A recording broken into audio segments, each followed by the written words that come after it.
చేసిన ఏకైక item song ఏంటో తెలుసా? అప్పట్లో సంచలనం. ఈ వార్త పక్కన నీ ఫోటో పెట్టాలి, అప్పుడైతే అది సంచలనం. పాతాళ భైరవి సినిమాలో సావిత్రి గారు చేసింది ప్రత్యేక గీతం, అంటే స్పెషల్ సాంగ్.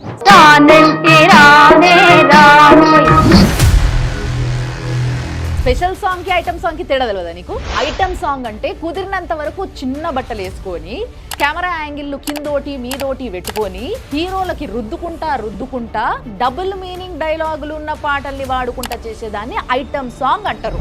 ఐటమ్ సాంగ్ అంటే అది. కానీ ఆ పాటల సావిత్రి గారు రానంటే రానోయ్, రానే రానోయ్ అని పాడుకుంటా ఒక్కసారి కూడా పాట మొత్తంలో హీరోని ముట్టుకోకుండా లాస్ట్కి స్టేజ్ దిగేటప్పుడు మాత్రం చేతులు పట్టుకొని దిగింది, అంతే.